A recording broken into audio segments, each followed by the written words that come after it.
ॐ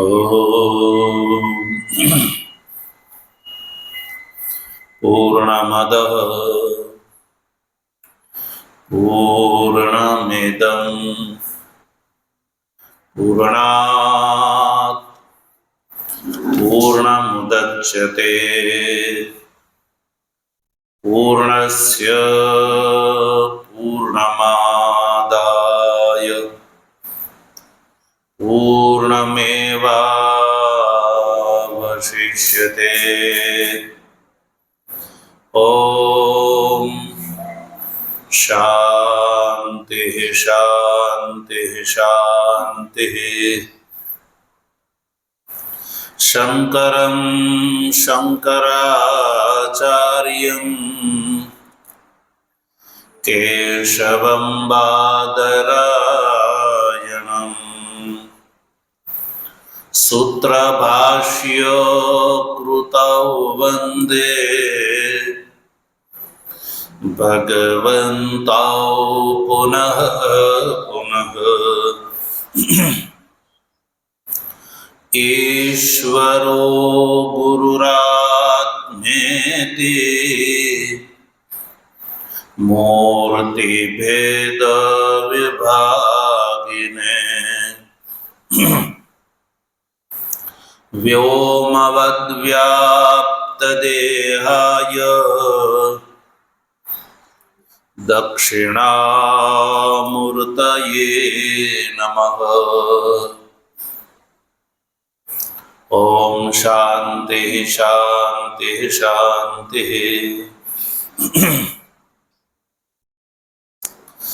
तत्व जिज्ञासु सज्जनो, भगवाननी प्रेरणाथी शुक्ल यजुर्वेदनी काण्व शाखानी ईशावास्य उपनिषदनो शांकर भाष्य द्वारा આપણે વિચાર કરી રહ્યા છીએ। વિચારના પ્રારંભમાં સૌપ્રથમ આ ઉપનિષદનું અધ્યયન કરતી વખતે બોલવામાં આવતો જે શાંતિ પાઠ છે, ઓમ પૂર્ણમદઃ ઇતિ, એનું આપણે અર્થઘટન સાંભળ્યું કે જેમાં જીવ અને બ્રહ્મની પારમાર્થિક દ્રષ્ટિથી એકતાનું વર્ણન છે। ત્યારબાદ ભાષ્ય ટીકાકાર આનંદગીરીએ જે પોતાની વ્યાખ્યા કરતી વખતે જે મંગલાચરણ કર્યું છે, યેનાત્મના પરેણેશા વ્યાપ્તમ વિશ્વમશેષતઃ સોહમ દેહદ્વયી સાક્ષી વર્જિતો દેહ તદ્ગુણ હૈ। આ મંગલાચરણ નો અર્થ આપણે સમજ્યા। આ મંગલાચરણની અંદર જે કથન છે ટીકાકારનું, એ આ ઈશાવાસ્ય ઉપનિષદના અધ્યયનના ફળ સ્વરૂપે આત્મતત્વનો જેવો અપરોક્ષ અનુભવ થવો જોઈએ અને આત્માનો અપરોક્ષ અનુભવનું જે સ્વરૂપ છે એનું વર્ણન કર્યું છે। અર્થાત કે આ ઉપનિષદોના વિચારના ફળ સ્વરૂપે મનન અને નિધિધ્યાસન દ્વારા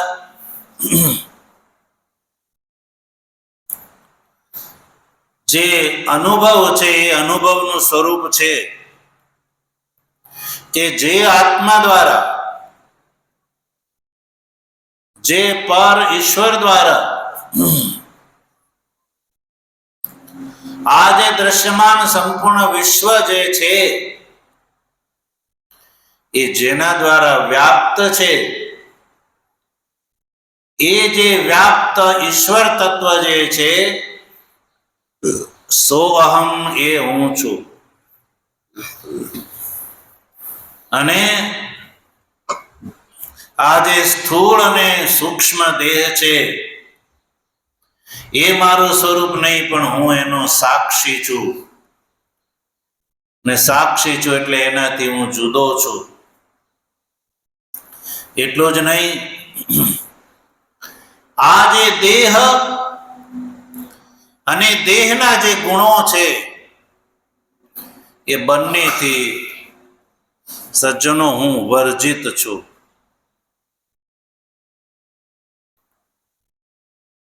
આવું આ ઈશાવાસ્ય ઉપનિષદનું પ્રતિપાદ્ય તત્વ છે. આ ઉપનિષદના ફળ સ્વરૂપે અધિકારીને આવા પ્રકારનો અનુભવ થાય છે. એટલે ભાષ્ય ટીકાકારના મંગલાચરણનો પણ આપણે વિચાર કર્યો. ત્યારબાદ ભગવાન ભાષ્યકાર દ્વારા જે સંબંધ ભાષ્યનો ઉલ્લેખ છે એ સંબંધ ભાષ્યનો આપણે વિચાર કરી રહ્યા છીએ. સંબંધ ભાષ્યની સર્વપ્રથમ પંક્તિમાં ભગવાન ભાષ્યકાર આ ઉપનિષદની અંદર જે આવતા જેટલા બધા મંત્રો છે એ મંત્રો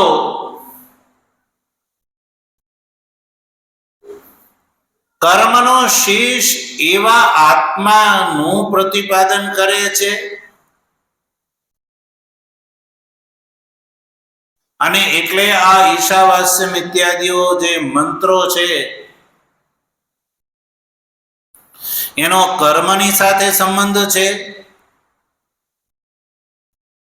કે એ પારમાર્થિક આત્માનું પ્રતિપાદન કરે છે. સજ્જનો, એ વિષયક જે પૂર્વ મીમાંસકોની જે શંકા છે એને ધ્યાનમાં રાખીને સર્વપ્રથમ નિરાકરણ કરતા ભાષ્યકારે સ્પષ્ટ કર્યું કે આ ઈશાવાસ્યમ ઇત્યાદિ જે મંત્રો છે, આ સંપૂર્ણ જે ઉપનિષદ છે એનો કર્મની સાથે કોઈ સંબંધ નથી. જો આ ઈશાવાસ્ય ઉપનિષદ શુક્લ યજુર્વેદ ની જે કાણવ શાખાની જે સંહિતા છે જેના 40 અધ્યાયો છે. કેટલા? શુક્લ યજુર્વેદ સંહિતાના 40 અધ્યાયો છે. આ જે ઈશાવાસ્ય ઉપનિષદ એ 40મો અધ્યાય છે.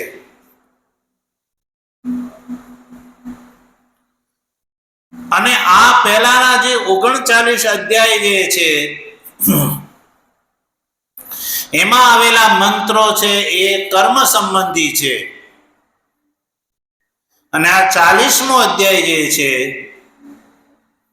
એ આત્માના પારમાર્થિક સ્વરૂપનું વર્ણન કરવા વાળો છે.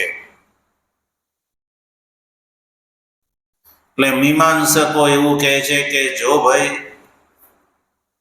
જો 39 અધ્યાય જો કર્મનું પ્રતિપાદન કરતા હોય તો આ 40મો અધ્યાય પણ એ જ કરતો હોય ને. એટલે આ શંકાને ધ્યાનમાં રાખીને ભાષ્યકારે સર્વપ્રથમ સ્પષ્ટ કર્યું કે 39 અધ્યાય તો કર્મ સંબંધી છે,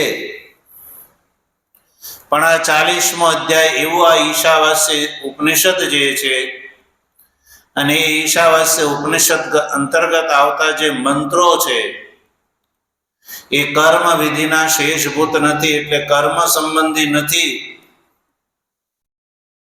કેમ? તો એમાં હેતુ બતાવ્યો કે આ જે ઈશાવાસ્ય ઉપનિષદના મંત્રો જે છે એ આત્માના યાથાત્મ્ય સ્વરૂપનું પ્રકાશન કરવા વાળા છે. એટલે ભાષ્યકાર લખે છે કે તેષામ અકર્મ શેષસ્ય આત્મનઃ યાથાત્મ્ય પ્રકાશકત્વાત. કે છે કે આ જે મંત્રો છે, એટલે કે શુક્લ યજુર્વેદ સંહિતાનો જે આ 40મો અધ્યાય જેને ઈશાવાસ્ય ઉપનિષદ કહેવામાં આવે છે, એ ઉપનિષદની અંદર આત્માના પારમાર્થિક સ્વરૂપનું વર્ણન છે. એટલે કે આ મંત્રો આત્માના યાથાત્મ્ય સ્વરૂપનું પ્રકાશન કરવા વાળા છે. એટલે કે આ ઈશાવાસ્ય ઉપનિષદના અધ્યયનના ફળ સ્વરૂપે આત્માના પારમાર્થિક સ્વરૂપનો બોધ થાય છે. અને આવો જે પારમાર્થિક સ્વરૂપ જે આત્મા છે એ કર્મનો શેષ નથી, એ યાગાદી કર્મ કરવા વાળો નથી. યાગાદી કરવા વાળો અધિકારી છે એ છે જે પોતાને કર્તા અને ભોગતા માને છે.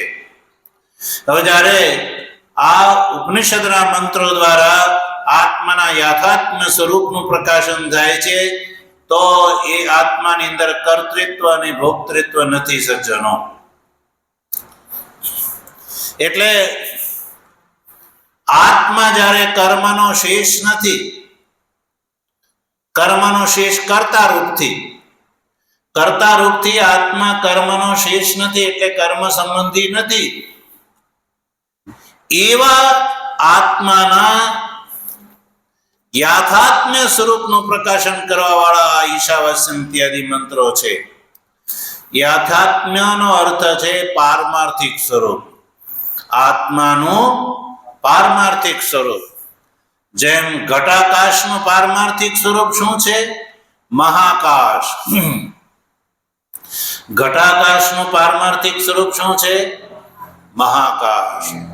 પણ ઘટાકાશ શબ્દનો પ્રયોગ ક્યાં સુધી કરે છે લોક વ્યવહારમાં? કે ઘડો છે ત્યાં સુધી. ઘડાનો ધ્વંસ થઈ જતા ઘટસ્થ આકાશ છે એ મહાકાશના રૂપમાં પ્રતીત થાય છે. એવી રીતે અવિદ્યાથી ઘેરાયેલો જે આત્મા છે સજ્જનો, એ પોતાને કરતા અને એ કરતા કર્મનો કરતા અને કર્મના ફળ સ્વરૂપનો જે ભોગતા માને છે. હવે આ જે ઉપનિષદના મંત્રો છે એ કરતા અને ભોગતા એવા ઔપાધિક આત્માનું વર્ણન નથી કરતા, પણ આ મંત્રો તો નિરુપાધિક આત્માના પારમાર્થિક સ્વરૂપનું વર્ણન કરે છે. અને આવો પારમાર્થિક સ્વરૂપ આત્મા છે સજ્જનો, એનો કર્મની સાથે કોઈ સંબંધ નથી. તો આ ઉપનિષદની અંદર આત્માના પારમાર્થિક સ્વરૂપનું વર્ણન કેવું કર્યું છે? તો ભાષ્યકાર આગળ લખે છે, યાથાત્મ્યમ ચ આત્મનઃ શુદ્ધત્વ અપાપ વિદ્ધત્વ એકત્વ નિત્યત્વ અશરીરત્વ સર્વગતત્વાદિ વક્ષમાણમ. જો આવું આત્માનું પારમાર્થિક સ્વરૂપનું વર્ણન આ ઈશાદી મંત્રો કરે છે. તમારે જોવું હોય તો 8મા શ્લોકમાં જોઈ શકો છો. આ ઈશાવાસ્ય ઉપનિષદના 8મા શ્લોકમાં આત્માના સ્વરૂપનું આવું વર્ણન જોવા મળે છે કે આ કેવું વર્ણન? કે આ આત્મા શુદ્ધ છે.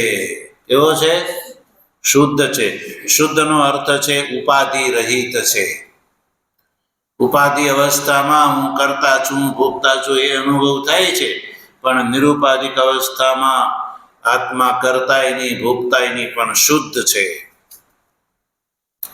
અને શુદ્ધ છે એટલે અપાપ વિદ્ધ છે.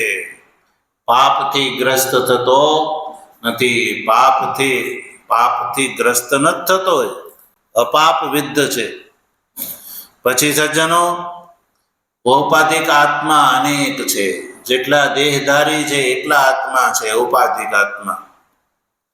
અને પારમાર્થિક રૂપથી આત્મા એક છે. સજ્જનો, જેમ ઘટાકાશની અનંત સંખ્યા ઘટના કારણે છે. હજારો ઘડા હોય, ઘડા હજારો પડ્યા હોય, તો એની અંદર એવડો ઘટાકાશની સંખ્યા કેટલી થાય? હજારોમાં. તો હજારો ઘટાકાશ છે.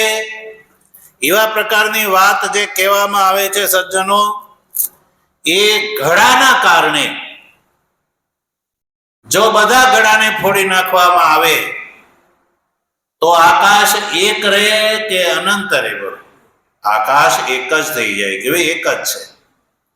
એટલે કે નિરુપાધિક દશામાં આકાશ સજ્જનો એક છે, પણ ઘટ રૂપ ઉપાધિના કારણે ઘટથી ઘેરાયેલું આકાશ એ જેટલા ઘડા છે એટલી સંખ્યા એ ધારણ કરે છે. પણ જો ઘડાને ફોડી નાખવામાં આવે તો ઉપાધિ દૂર થઈ જતા ખબર પડે કે મહાકાશ તો એક જ છે સજ્જનો. એવી રીતે જે ઉપાધિ દશામાં જે અનેક આત્મા જે આપણને જોવા મળે છે, અનેક જીવ જે જોવા મળે છે, એ ઉપાધિના કારણે. આ ઉપનિષદના મંત્રોના વિચારના ફળ સ્વરૂપે અકાયમ, અવર્ણમ ઇત્યાદિ મંત્ર દ્વારા જ્યારે ખબર પડે કે આ શરીર છે એ ઉપાધિ છે, અને ઉપાધિની સાથે ઉપદેયનો સજ્જનો કોઈ સંબંધ હોતો નથી. એટલે નિરુપાધિક દશામાં આત્મા એક છે. એટલે આપણા બધાનો આત્મા પારમાર્થિક દ્રષ્ટિથી એક છે, પણ ઉપાધિ દ્રષ્ટિથી જુદો જુદો છે સજ્જનો. એટલે આત્માના એકત્વનું વર્ણન કર્યું છે. અને નિત્યત્વ, પછી અશરીરત્વ. નિત્ય એટલે હંમેશા ત્રણ કાળમાં રહેવા વાળો સજ્જનો. ત્રણ કાળમાં જે રહે એને કહેવામાં આવે નિત્ય. પછી અશરીરત્વ, તો એ જ મંત્રની અંદર અકાયમ, અવર્ણમ, અસ્નાવિરમ, શુદ્ધમ, અપાપ વિદ્ધમ ઇત્યાદિ આત્માનું વર્ણન કર્યું. એ જ ભાષ્યકાર અહીંયા બતાવે છે. અશરીરત્વ, પછી સર્વગતત્વાદિ. આ ઉપનિષદના 8મા મંત્રની અંદર આત્માના પારમાર્થિક સ્વરૂપનું આવું વર્ણન જોવા મળે છે સજ્જનો. તો વિચાર કરો કે તચ્છ કર્મણા વિરુદ્ધે, આવા પ્રકારનું જે આત્માનું સ્વરૂપ છે એનો કર્મની સાથે સંબંધની વાત તો દૂર, બલકે કર્મની સાથે વિરોધ છે. શું છે? વિરુદ્ધે. કર્મની સાથે વિરોધ છે. કારણ કે આત્માનું પારમાર્થિક સ્વરૂપ નો અનુભવ થતા કર્તૃત્વ અને ભોક્તૃત્વ સજ્જનો સમાપ્ત થઈ જાય છે. હું કરતા છું, હું ભોગતા છું એ ભાવ રહેતો નથી. ને કરતા ભોગતા ભાવ છે એ ઔપાધિક છે. અને આવા આત્માના બોધના કારણે ઉપાધિ જે છે એ સમાપ્ત થઈ જાય છે. તો કર્તૃત્વ ભોક્તૃત્વ ઉપાધિ સમાપ્ત થઈ જતા પછી આવો જે આત્માના શુદ્ધ સ્વરૂપનો કર્મની સાથે કોઈ સંબંધ નથી રહેતો, બલકે કર્મની સાથે એનો વિરોધ છે સજ્જનો.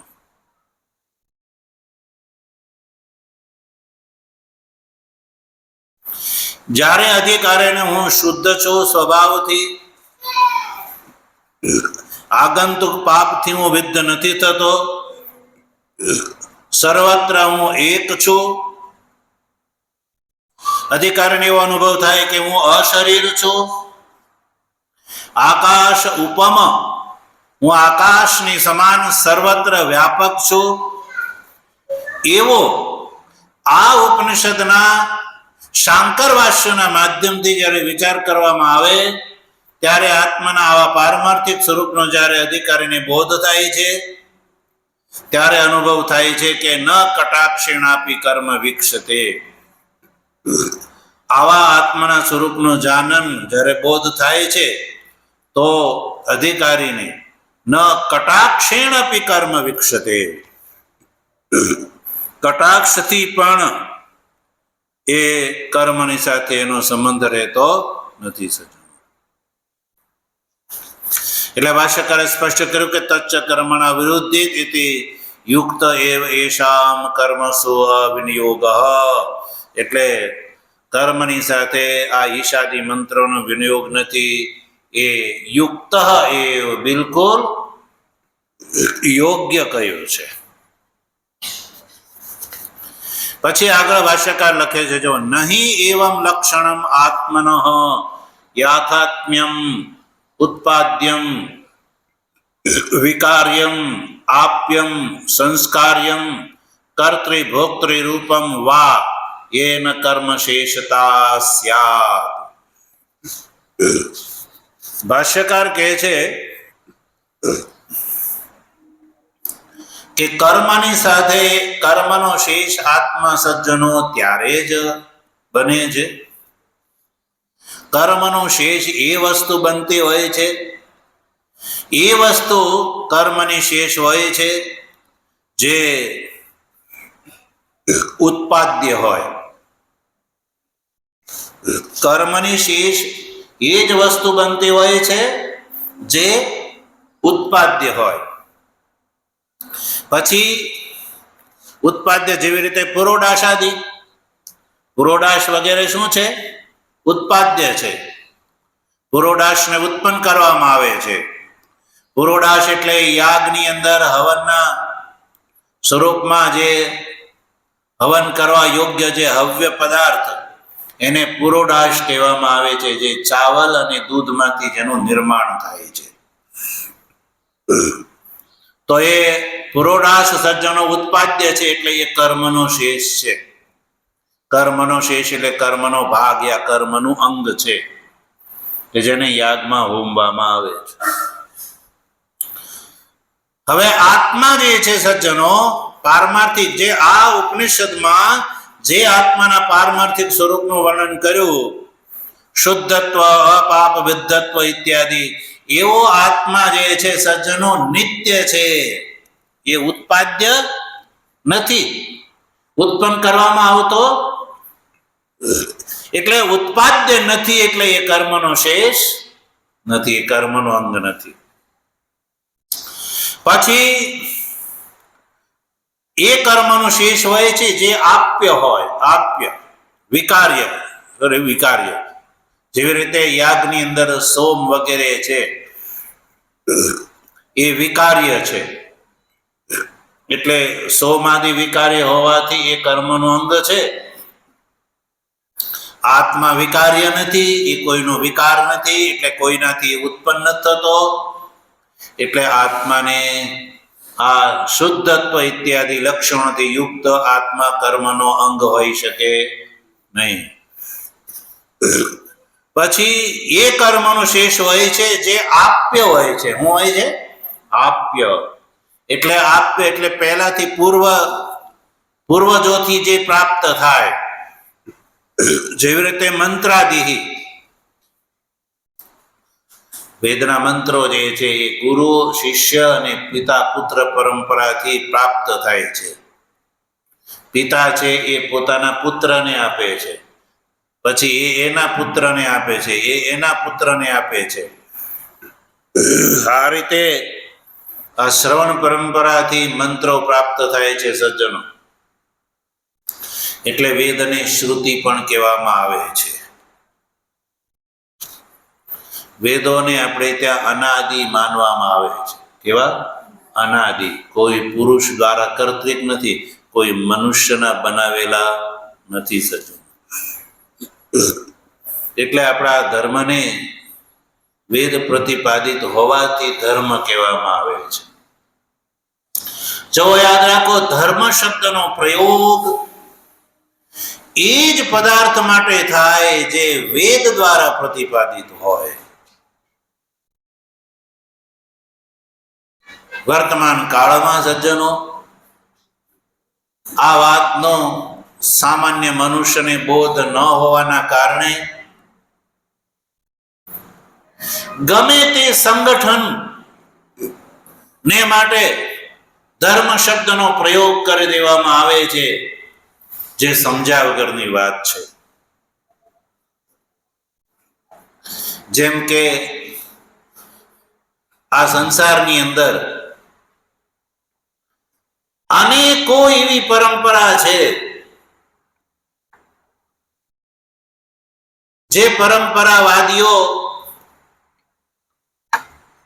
એના માટે અલગ અલગ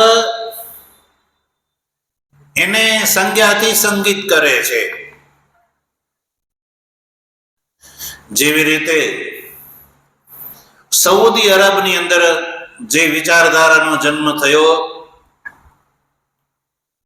એને ઇસ્લામ કહેવામાં આવે છે. ધર્મ નથી, એ શું છે? એનો શબ્દ પોતાનો છે, ઇસ્લામ છે. ધર્મ શબ્દનો પ્રયોગ જે છે કેવલ વૈદિક ધર્મ માટે થાય છે. અને ઇઝરાયલની અંદર જેનો ઉદ્ભવ થયો ઈસા મસીહ દ્વારા, એને ક્રિશ્ચન કહેવામાં આવે. ક્રિશ્ચનાલિટી, એની વિચારધારાને ક્રિશ્ચનાલિટી કહેવામાં આવે છે. પણ એના માટે એ લોકો ધર્મ શબ્દનો પ્રયોગ કરતા નથી, કારણ કે ધર્મ શબ્દનો પ્રયોગ એની ભાષામાં, એની પરંપરામાં છે જ નહીં.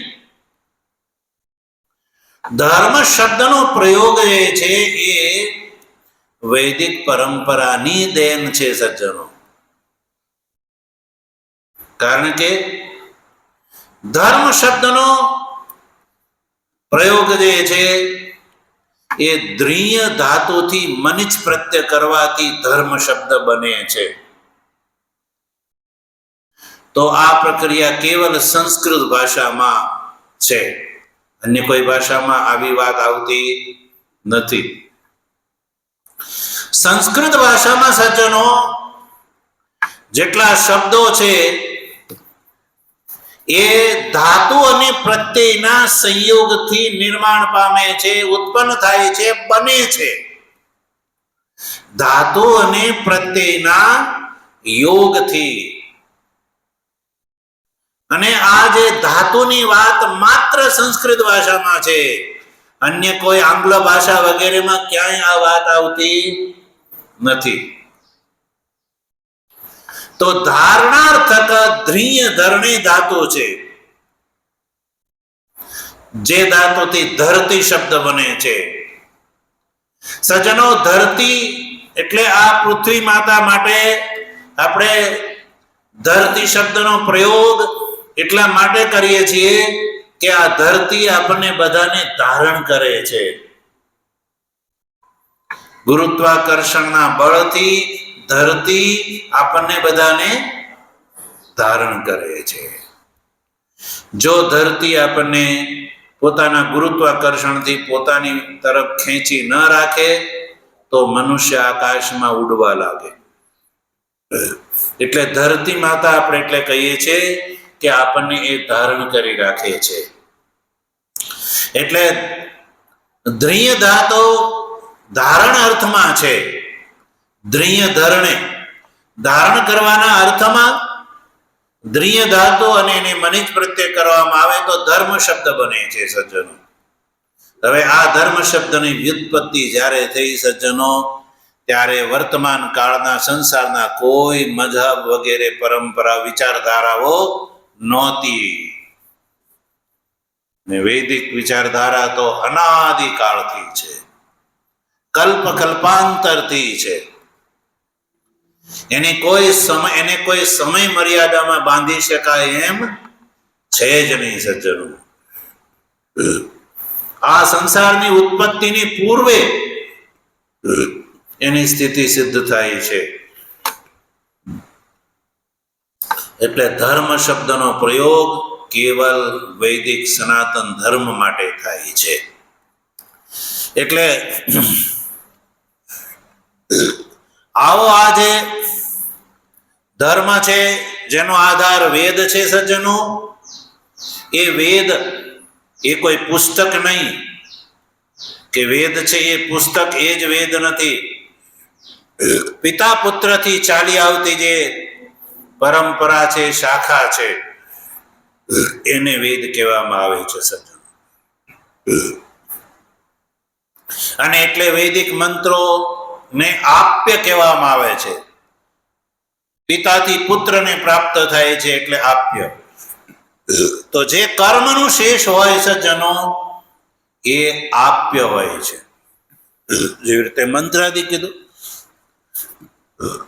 અને જે કર્મ શેષ છે જે સંસ્કાર્ય હોય છે, જેવી રીતે વ્રીહી વગેરે યજ્ઞની અંદર જે હોમ્ય પદાર્થના રૂપમાં વ્રીહી વગેરેનો જે પ્રયોગ થાય છે, એ જેવો ખેતરમાંથી ઉત્પન્ન થયોને લાવી અને સીધો એ હોમ કરવા યોગ્ય નથી હોતું સજ્જનો. એને હોમ કરવા યોગ્ય બનાવવામાં આવે છે. મંત્રોથી એનું પ્રોક્ષણ કરવામાં આવે છે અને પ્રોક્ષણના ફળ સ્વરૂપે વ્રીહી વગેરે હવનમાં હવન કરવા યોગ્ય બને છે. એટલે એને સંસ્કાર્ય કહેવામાં આવે છે, સંસ્કાર કરવા યોગ્ય. તો સજ્જનો, ઉત્પાદ્ય, વિકાર્ય, આપ્ય અને સંસ્કાર્ય જે સજ્જનો હોય છે એને કર્મનો શેષ કહેવામાં આવે છે. એનો એ કર્મનું અંગ એને કહેવાય. હવે આત્મા જે છે સજ્જનો એ એટલા માટે કર્મનું અંગ નથી કારણ કે આ ચારેયમાંથી એકેય નથી. એ ઉત્પાદ્ય નથી, એ વિકાર્ય નથી, એ સંસ્કાર્ય નથી અને એ આપ્ય નથી. એટલે આ જે શુદ્ધ આ ઉપનિષદ દ્વારા પ્રતિપાદ્ય જે શુદ્ધત્વ, અપાપ, વિદ્ધત્વાદી લક્ષણોથી યુક્ત જે આત્મા છે સજ્જનો, એ આત્મા કર્મનો ભાગ યા કર્મનો અંગ નથી. બીજી વાત એ છે કે કર્મનો અંગ યા કર્મનો શેષ એ હોય છે સજ્જનો જે પોતાને કર્તા અને ભોગતા માને. જો કર્મના શેષમાં એક તો એ કહ્યું કે જે ઉત્પાદ્ય હોય, વિકાર્ય હોય, સંસ્કાર્ય હોય અને આપ્ય હોય, એ કર્મ શેષ એટલે કર્મનો ભાગ યા કર્મનો અંગ કહેવામાં આવે છે. પછી બીજી વાત એ છે કે ભાષ્યકાર લખે છે આગળ, કર્તૃ ભોક્તૃ રૂપમ વા, જે કરતા હોય અને જે પોતાને ભોગતા માને એની અંદર કર્મ શેષતા આવે છે. હું કરતા છું, હું આ યાગાદિ કર્મનો હું કરતા છું અને આ યાગાદિ કર્મનું ફળ જે છે એ આ શરીર છૂટ્યા પછી હું એનો ભોગ કરીશ એટલે ભોગતા છું. આવો જે પોતાને કરતા અને ભોગતા માને છે સજ્જનો, એવો આત્મા કર્મનો અંગ હોઈ શકે. આ ઉપનિષદના મંત્રથી જે શુદ્ધત્વ, અપાપ, વિદ્ધત્વ, એકત્વ ઇત્યાદિ લક્ષણોથી યુક્ત આત્માનો જેને અનુભવ થાય છે સજ્જનો, એવા જ્ઞાની જે છે એ કર્મનો ભાગ નથી, એ કર્મનો અધિકારી રહેતો એટલા માટે નથી. એટલે કહ્યું કે કર્તૃ ભોક્તૃ રૂપમ વા એન કર્મ શેષતા સ્યાત્. જો આત્માને હું કરતા છું, હું ભોગતા છું જે માને છે એ અવિદ્યા અવસ્થા છે. આત્માની પારમાર્થિક અવસ્થાનો બોધ નથી. કારણ કે પારમાર્થિક રૂપથી તો આત્મા કરતા, અકર્તા અને અભોગતા છે. કેવો છે? અકર્તા અને અભોગતા. આત્માની અંદર કર્તૃત્વ અને ભોક્તૃત્વ જે છે ભાવ છે એ ઉપાધિના કારણે આવે છે. ક્યારે આવે છે? ઉપાધિ હોય ત્યારે જ કર્તૃત્વ ભોક્તૃત્વનો અનુભવ થાય છે. જ્યારે ઉપાધિ નથી રહેતી સજ્જનો, ત્યારે આત્માની અંદર કર્તૃત્વ અને ભોક્તૃત્વનો અનુભવ નથી થતો. એ વાત તો અવિદ્યાવસ્થામાં પણ આ વાતને સમજી શકાય છે. જેમ કે સમજો, અત્યારે તમે જાગો છો કે સૂતા છો? બોલો. જાગીએ છીએ તો કઈ અવસ્થા કહેવાય? જાગ્રત અવસ્થા. આપણે 3 અવસ્થાનો અનુભવ કરીએ છીએ: જાગ્રત અવસ્થા, સ્વપ્ન અવસ્થા અને સુષુપ્તિ અવસ્થા. તો અત્યારે જાગ્રત અવસ્થામાં હું કરતા છું, હું ભોગતા છું, હું સુખી છું, હું દુઃખી છું, હું મનુષ્ય છું, હું બ્રાહ્મણ છું, હું ક્ષત્રિય છું, અને હું ગ્રહસ્થી છું, હું વાનપ્રસ્થી છું. સજ્જનો, આ બધી ઉપાધિ ક્યારે આવે છે? અવિદ્યા છે ત્યાં સુધી, અવિદ્યાના કારણે. એટલે કરતા ભોગતા જે છે એ બધું અવિદ્યાના કારણે. એટલે જો જ્યાં અવિદ્યા હોય ત્યાં આ વસ્તુ હોય છે. અવિદ્યા બેઠી હોય અને અવિદ્યાની સાથે સંબંધ વિચ્છેદ થઈ જાય ને, ત્યાં પણ આ વસ્તુ અનુભવમાં આવતી નથી. જેવી રીતે જાગ્રત અવસ્થામાં તો અવિદ્યાની સાથે સંબંધ છે, એટલે જાગ્રત અવસ્થામાં સામાન્ય મનુષ્ય કરતા ભોગતા, સુખી દુઃખી, લાંબો ટૂંકો, કાળો ધોળો મનુષ્ય વગેરે. સ્વપ્ન અવસ્થામાં પણ આ જ વાતનો અનુભવ થાય છે, પણ ત્યાં પણ અવિદ્યાની સાથે સંબંધ રહે છે. પણ સજ્જનો, સુષુપ્તિ અવસ્થામાં જાઓ છો કે નહીં ક્યારે? બોલો. સુષુપ્તિ અવસ્થા એટલે જ્યાં જાગ્રત નહીં, સ્વપ્ન નહીં, એવી અવસ્થાને સુષુપ્તિ અવસ્થા કહેવામાં આવે છે. એ અવસ્થામાં આપણે જેટલો સમય રહીએ છીએ એટલા સમયમાં એ વખતે ત્યાં હું કરતા, હું ભોગતા, હું સુખી, હું દુઃખી, હું મનુષ્ય, હું સ્ત્રી, હું પુરુષ, હું બ્રાહ્મણ, ક્ષત્રિય, વૈશ્ય, બ્રહ્મચારી, ગ્રહસ્થી, વાનપ્રસ્થી, આવો અનુભવ સુષુપ્તિ અવસ્થામાં સજ્જનો કોઈને થાય છે? કારણ કે એ વખતે યદ્યપિ અવિદ્યા ત્યાં બેઠેલી છે, પણ વ્યવહાર એ વખતે નથી થતો. એટલે એ વખતે આ કર્તૃત્વ આદિનો બોધ પણ જીવને નથી થતો. પણ જ્યારે એને જગાડવામાં આવે ત્યારે પાછો આ બધા ઉપાધિ અને બધા દૂષણો આત્માની અંદર પાછા આવીને બેસી જાય છે. સુષુપ્તિ અવસ્થામાં ઉડી જાય છે, પણ એ વાટ જોઈને બેસે છે કે આ જાગે એટલે પાછા અમે ત્યાં બેસી જઈએ. આના સંદર્ભમાં એક તમને દ્રષ્ટાંત બતાવું કે ઘણા એવા રેશનાલિસ્ટ હોય છે. રેશનાલિસ્ટ સમજવામાં આવ્યું? રેશનાલિસ્ટ નો અર્થ તર્કબાજ નહીં, કુતર્કી કહેવાય. શું કહેવામાં આવે? રેશનાલિસ્ટ નો અર્થ છે કુતર્કી.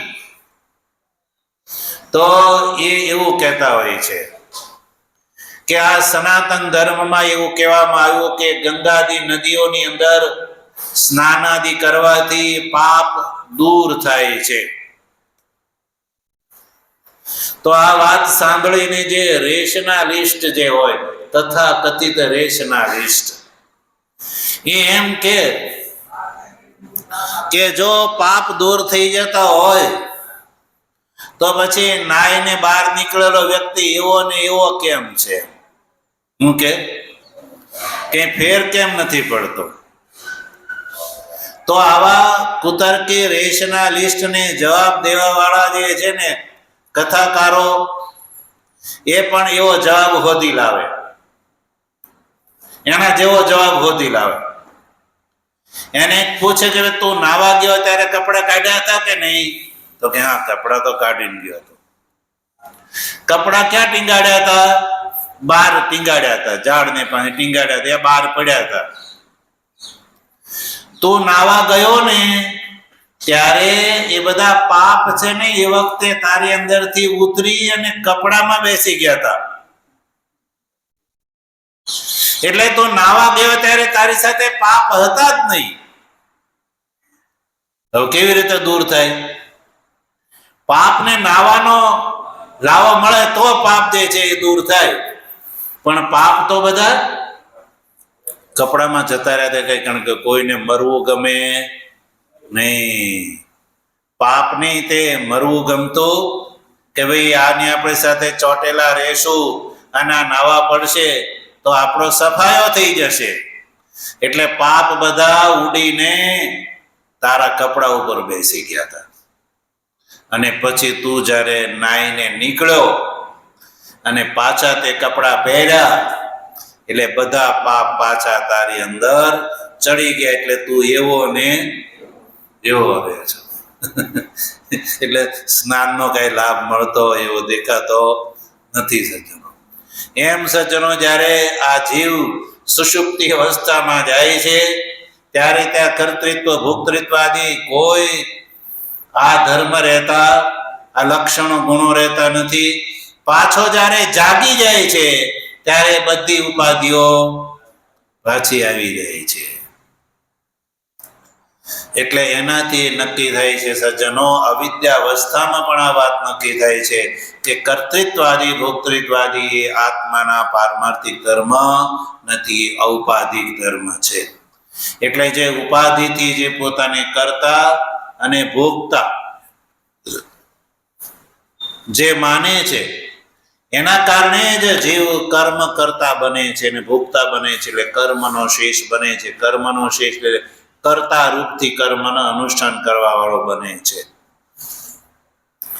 એટલે ભાષ્યકારે સજ્જનો આ પંક્તિ દ્વારા સ્પષ્ટ કરી દીધું કે આ જે નહીં એવમ લક્ષણમ આત્મનઃ યાથાત્મ્યમ ઉત્પાદ્યમ વિકાર્યમ આપ્યમ સંસ્કાર્યમ કર્તૃભોક્તૃ રૂપમ વા એન કર્મ શેષતા સ્યાત. કે આ ઉપનિષદના 8મા મંત્રની અંદર જે આત્માના શુદ્ધત્વ અપાપ વિદ્ધત્વાદી જે લક્ષણોનું વર્ણન કર્યું, આવા લક્ષણોથી યુક્ત જે આત્મા છે, જે પારમાર્થિક સ્વરૂપ આત્મા છે સજ્જનો, એ પારમાર્થિક સ્વરૂપ આત્માનું જે યાથાત્મ્ય એટલે પારમાર્થિક સ્વરૂપ છે એ ઉત્પાદ્ય નથી, એ વિકાર્ય નથી, એ આપ્ય નથી અને એ સંસ્કાર્ય નથી અને કર્તૃ અને ભોક્તૃ રૂપ પણ નથી કે જેથી કરીને આવા આત્માને કર્મનો શેષ માનવામાં આવે. જો આમાંથી ઉત્પાદ્યાદિ ચારમાંથી કોઈ એકાદ રૂપ હોત અથવા ચારેયમાંથી નહીં, માત્ર કરતા અથવા ભોગતા હોત તો પણ આવા આ ઉપનિષદના વિચારના ફળ સ્વરૂપે જે આત્માનું વર્ણન કર્યું છે, શુદ્ધત્વ પાપ વિદ્ધત્વ આદિ, એ સ્વરૂપ ઉત્પાદ્યાદિ રૂપ નથી, કર્તા યા ભોગતા રૂપ નથી. એટલે આ ઉપનિષદના વિચારના ફળ સ્વરૂપે જે આત્માનો અનુભવ થાય છે, જેનું વર્ણન આ ઉપનિષદના 8મા શ્લોકમાં કર્યું છે. તો એવો અનુભવ જ્યારે અધિકારીને થાય છે તો એવો જ્ઞાની જે છે એ પછી કર્મનો અધિકારી રહેતો નથી, એની અંદર કર્તૃત્વ ભોક્તૃત્વ જ રહેતું નથી. એટલે આત્મા કર્મનો શેષ નથી સજ્જનો.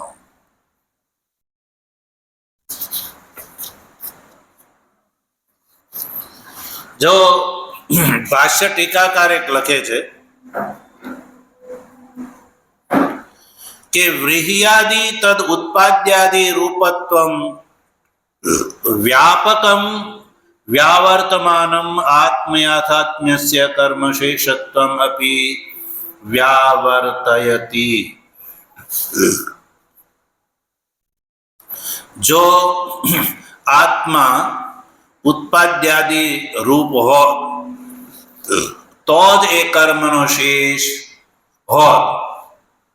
આત્મા ઉત્પાદ્યાદિ રૂપ હોત તો જ એ કર્મનો શેષ હોત. હવે અહીંયા ભાષ્યકારે સ્પષ્ટ કર્યું કે આત્મા ઉત્પાદ્યાદિ રૂપ નથી, કરતા ભોગતા રૂપ નથી. તો ઉત્પાદ્યાદિ કર્તૃભોક્તૃ રૂપ જે એ વ્યાપક છે અને કર્મશેષતા જે છે એ વ્યાપ્ય છે.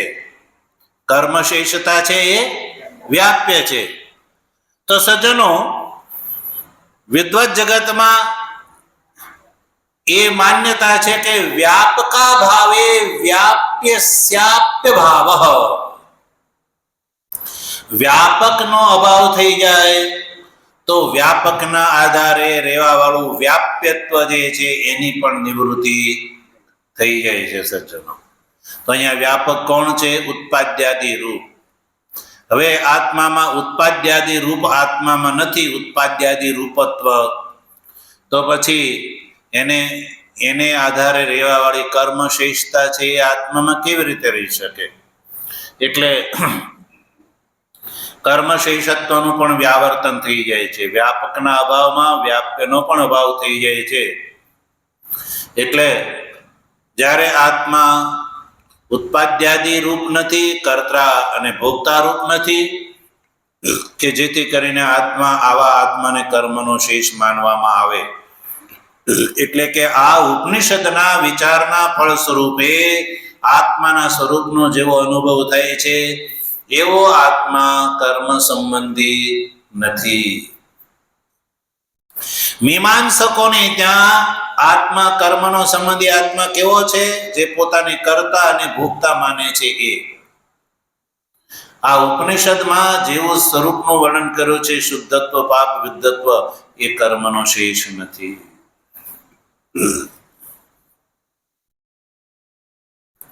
તો સજ્જનો, આ વાત સ્પષ્ટ કરી. એટલે ભાષ્યકારે આ જે શુક્લ યજુર્વેદ સંહિતાનો જે આ 40મો અધ્યાય છે અને આ પૂર્વેના 39 અધ્યાય જે છે કર્મ સંબંધી છે, અને આ 40મો અધ્યાય એવો આ ઈશાવાસ્ય ઉપનિષદ છે એ કર્મની સાથે એનો વિનિયોગ નથી, પણ એ આત્માના પારમાર્થિક સ્વરૂપનું પ્રકાશન કરવા વાળા આ મંત્રો છે. હવે આ વાત મીમાંસકો માનવા તૈયાર નથી. કોણ? મીમાંસકો. મીમાંસકોથી અભિપ્રાય છે પૂર્વ મીમાંસક. પૂર્વ મીમાંસક એ વાત માનવા તૈયાર નથી કે વેદનો કોઈ પણ ભાગ હોય, કોઈ પણ મંત્ર હોય એ આત્માનું પ્રકાશક હોય એવું એ માનવા તૈયાર નથી મીમાંસક. કારણ કે મીમાંસક એવું માને છે કે સંપૂર્ણ વેદ રાશિ જે છે સજ્જનો એ કર્મનું પ્રતિપાદન કરે છે. શું કરે છે? કર્મ સંબંધી જ છે. ઉપનિષદ હોય કે કોઈ પણ હોય, સંપૂર્ણ વેદ છે એ કર્મ સંબંધી છે. તો પછી આ ઈશાવાસ્ય ઉપનિષદ એ શુક્લ યજુર્વેદ સંહિતાનો 40મો અધ્યાય છે. તો એ કહે છે કે 39 કર્મના પ્રતિપાદક. આ છેલ્લો અધ્યાય એ આત્માનો પ્રકાશક કેવી રીતે હોઈ શકે? એ પણ કર્મનો જ પ્રકાશક છે. પ્રકરણથી.